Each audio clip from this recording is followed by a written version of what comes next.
ओम शांति। सर्व व्यर्थ आकर्षणों से मुक्त, मैं बंधन मुक्त आत्मा हूँ।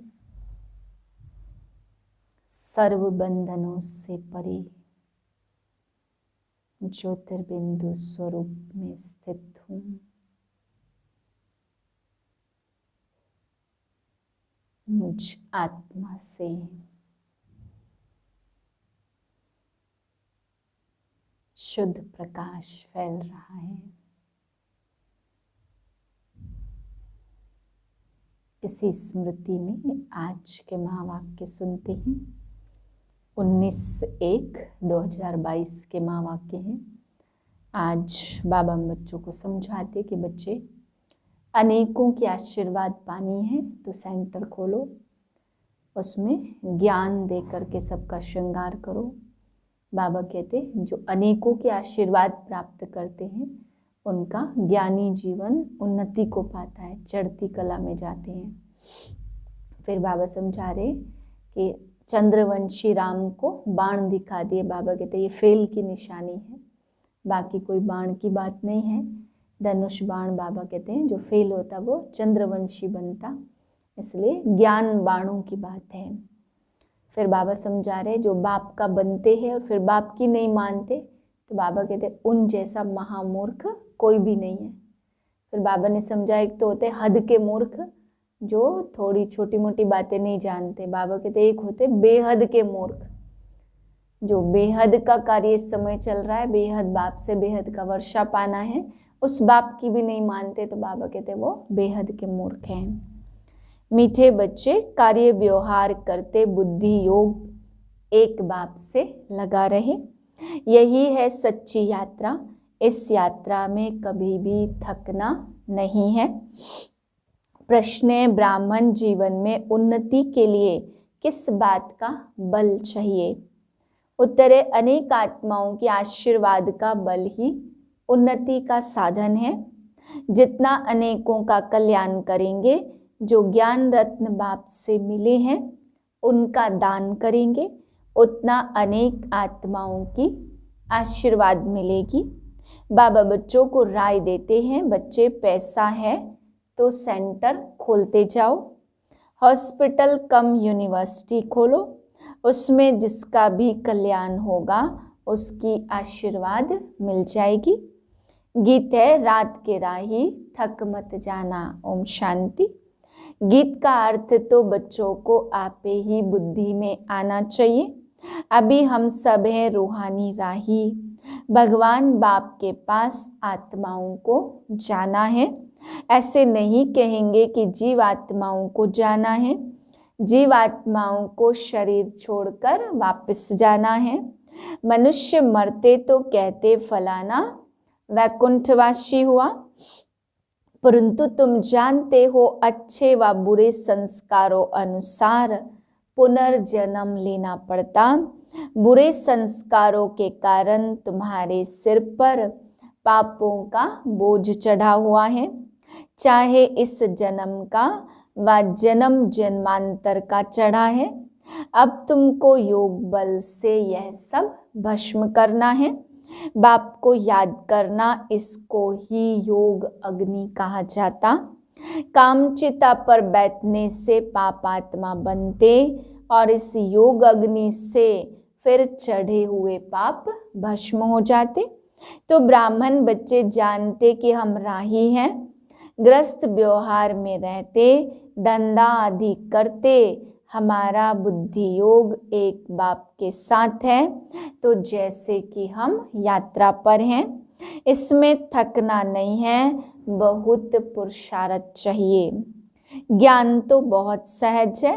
प्राचीन भारत के योग की बहुत महिमा है, परंतु वह गीता सुनाने वाले कभी भी ऐसा नहीं कहते कि शिव बाबा ने योग सिखाया। गीता में दिखाया कि एक अर्जुन को बैठ कृष्ण सुनाते, ऐसी तो कोई बात है नहीं। यह तो मनुष्य से देवता बनना है और पांडव सेना है जरूर। पांडवों की सेना को ही नॉलेज मिलती है और पांडव पति ही देते, मनुष्यों को तो कुछ भी पता नहीं है। आगे चलकर बहुत लोग कहेंगे बरोबर गीता के भगवान ने 5000 वर्ष पहले ज्ञान दिया था, परंतु यह पता नहीं है कि किसने दिया था। कल्प की आयु का भी पता नहीं है, अपनी अपनी मत देते रहते। गांधी गीता, टैगोर गीता, अंदर में नाम यही डालते, कृष्ण भगवान वाच अर्जुन प्रति। गीता में ऐसी बातें लिखी हैं जो गीता का भगवान ज्ञान सुनाकर सूर्यवंशी चंद्रवंशी राजधानी की स्थापना की। सच खंड में है सब सच और झूठ खंड में है सब झूठ ही झूठ। सच खंड स्थापन करने वाला सच बतलाते। भारत जो पूज्य था वही अब पुजारी बन गया है। पूज्य जो होकर गए हैं उन्हों की पूजा कर रहे हैं। जो पूज्य घराना था वह अभी पुजारी है, इसलिए गाया जाता आपे ही पूज्य आपे ही पुजारी। पूज्य डिनाइस्टी थी, अभी कलयुग में है पुजारी शूद्र डिनाइस्टी। सूर्यवंशी कुल और चंद्रवंशी कुल। तुम बच्चों को समझाना है कि भारत ऐसा था। चित्र तो है ना, सतयुग में भारत माला माल था। यह बेहद की हिस्ट्री ज्योग्राफी कोई भी जानते नहीं है। यह वर्ण भी समझाने के लिए जरूरी है। हम ब्राह्मण हैं, ऊंचे ते ऊंचे, इसको कहेंगे नया ऊंच वर्ण। जब शादी करते तो भी कुल को देखते हैं ना, तो तुम्हारा कुल भी बहुत ऊंचा है। बल ब्राह्मण तो दुनिया में वह भी बहुत है, परंतु संगम पर ब्रह्मा की संतान ब्राह्मण कुल होता, वह यह नहीं जानते। यह नई बात है ना। मनुष्य समझते शायद अपनी नई गीता बनी हुई है। बाप समझाते बच्चे hear no evil see no evil. बंदर सेना भी मशहूर है। अब बंदरों को तो यह नहीं कहेंगे ना सी नो इविल, बाबा ने कहा बंदरों को तो नहीं कहेंगे, जरूर मनुष्य के लिए ही होगा। बल सूरत मनुष्य की, परंतु सीरत बंदर की है, इसलिए ह्यूमन बंदरों को कहा जाता। बुरा मत सुनो, कान बंद कर दो। तुम बच्चे जानते यह है पुराना शरीर, इससे कुछ न कुछ होता रहता। कोई की स्त्री मरती है तो कहते पुरानी जुत्ती गई और फिर नई खरीद लेंगे। शिव बाबा को तो चाहिए ही पुरानी जुत्ती। नई जुत्ती नया शरीर में तो उसे आना नहीं है। जो नए ते नया था वही पुराने ते पुराना बना। पिछाड़ी के जन्म में भी यह लक्ष्मी नारायण की पूजा करते थे, परंतु देखा लक्ष्मी दासी बन पांव दबा रही है तो वह अच्छा नहीं लगा, तो लक्ष्मी का चित्र उड़ाकर सिर्फ नारायण का रख दिया। वही आत्मा फिर पुजारी से पूज्य बनती। तत्त्वम सिर्फ एक तो नहीं होगा ना। सतयुग में बच्चे पैदा होंगे तो वह भी प्रिंस प्रिंसेस होंगे। अब तुम बच्चों का बाप श्रृंगार कर रहे हैं वापस ले चलने के लिए। जानते हो कि हम स्वर्ग के मालिक बन रहे हैं। कोई कहते कि फलाने संत के पास गए, हमको बहुत शांति मिली, परंतु ये हुई अल्पकाल क्षण भंगुर की शांति, करके 10-20 को मिलेगी। बाप कहते कई नई नई गोपिकाओं को घर बैठे एक बार ज्ञान मिलता तो खुशी का पारा चढ़ जाता। आधा कल्प से नरक के गोते खाकर दुखी हुए हैं, अब एक जन्म विष छोड़ नहीं सकते क्या? स्वर्ग का मालिक बनने के लिए पवित्र नहीं बनेंगे? बोला है तो डिफिकल्ट। बाबा ने कहा, कामचिता पर बैठने लिए जिस्मानी ब्राह्मण ने तुम्हारा हथियाला बांधा, अब तुम ज्ञान चिता पर बैठ स्वर्ग के महाराजा महारानी बनो। तो कहा आपको सहायता देनी पड़ेगी। बाबा ने कहा, शिव बाबा को याद करते रहेंगे तो जरूर सहायता मिलेगी। बोला, हाँ याद करूँगा। झट बाप ने हथियाला बांधा, अंगूठी भी पहनी। यह बाप दादा है ना, तो बेहद का बाप कहते, बच्चे तुम पवित्र नहीं बनोगे तो स्वर्ग में भी नहीं चल सकोगे। यह अंतिम जन्म पवित्र नहीं बनने से तुम राजाई खो बैठेंगे। इतना थोड़ा समय भी तुम पवित्र नहीं बन सकते। बाबा तुम्हारा ज्ञान योग से श्रृंगार कर रहे हैं। तुम ऐसे लक्ष्मी नारायण बन जाते हो। अगर बाप का नहीं माना तो समझेंगे इन जैसा महामूर्ख दुनिया में कोई भी नहीं है। एक होते हद के मूर्ख और दूसरे होते बेहद के मूर्ख। यहाँ पर ऐसे बैठ नहीं सकते जो वायुमंडल को खराब करे। हंस मंडली में मलेच्छ बैठ न सके। बाप कितना श्रृंगार कर लक्ष्मी नारायण जैसा बनाते और माया फिर बिल्कुल कंगाल वर्थ नोटे पैनी बना देती। भल कोई के पास 50 करोड़ है तो भी वर्थ नोटे पैनी है, क्योंकि यह सब तो भस्म होना है, साथ में तो सच्ची कमाई चलेगी। बाबा राय देते, बच्चे सेंटर खोलते जाओ, मनुष्यों का श्रृंगार करो तो सबकी आशीर्वाद से भरपूर होंगे। हॉस्पिटल खोलने वाला भी अच्छा हो, जो किसको समझा सके या दूसरे को खोल कर देवे तो वह समझावे।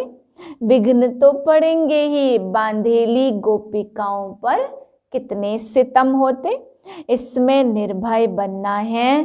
बाप की महिमा है निर्भय निर्वैर, हमारा कोई से भी वैर नहीं है। बाप श्रृंगार कराते तो उनकी सर्विस स्वीकार करनी चाहिए। बाबा क्यों नहीं हम आपकी श्रीमत पर चलेंगे, हमारा तो इसमें बहुत कल्याण है। हमारे पीछे बच्चों आदि का भी कल्याण है। हर एक को सच्ची यात्रा पर चलने का रास्ता बताना चाहिए। झगड़ा होगा, अबलाओं को सहन करना पड़ता, नहीं मानते तो समझ जाओ हमारे कुल का नहीं है। कहाँ से हमारे कुल का निकल पड़े, फिर भल प्रजा लायक भी बने। बाप कहते, तुम ब्राह्मण हो ऊंच, वह है नीच ते नीच, तुम हंस और वह बगुले, तो जरूर झगड़ा होगा ना।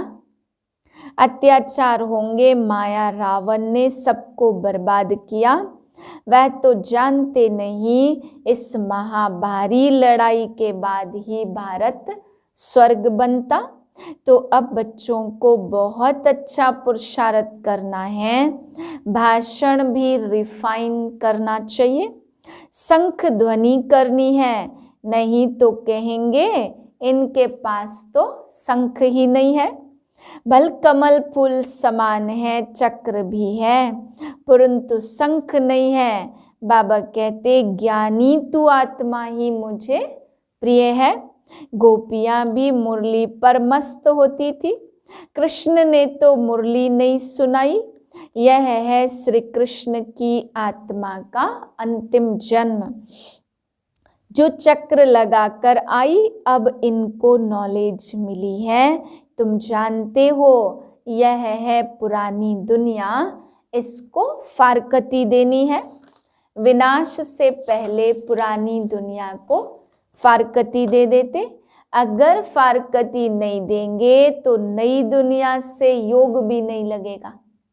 रावणपुरी में 63 जन्म भोगते हैं, अब इसको फारकती दे दो। देह सहित जो कुछ भी है इन सभी को फारकती दो, फिर तुम अकेली आत्मा बन मेरे पास आ जाएंगे। अच्छा, मीठे मीठे सिक्के लदे बच्चों प्रति माता पिता बाप दादा का याद प्यार, गुड मॉर्निंग। रूहानी बाप की रूहानी बच्चों को नमस्ते। हम रूहानी बच्चों की रूहानी बाप को नमस्ते। धारणा के लिए पहले पॉइंट, ज्ञानी तू आत्मा बन शंख ध्वनि करनी है, हर एक को सच्ची यात्रा सिखलानी है, अपनी प्रजा तैयार करनी है।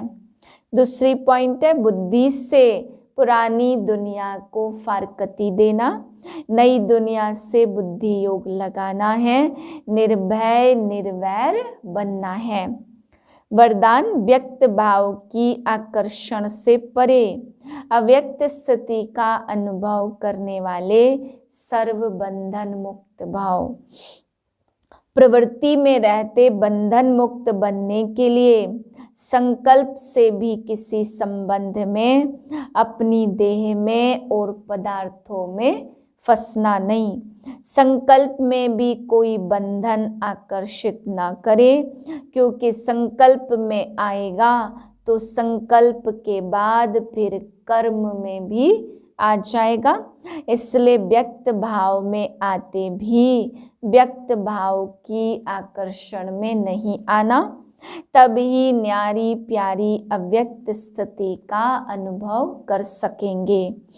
स्लोगन है, बाप के सहारे का अनुभव करना है तो हद के किनारों का सहारा छोड़ दो।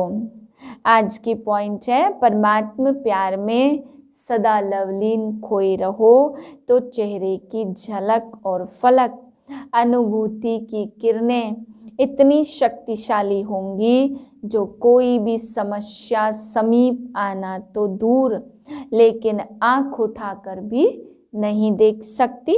किसी भी प्रकार की मेहनत अनुभव नहीं होगी। ओम शांति।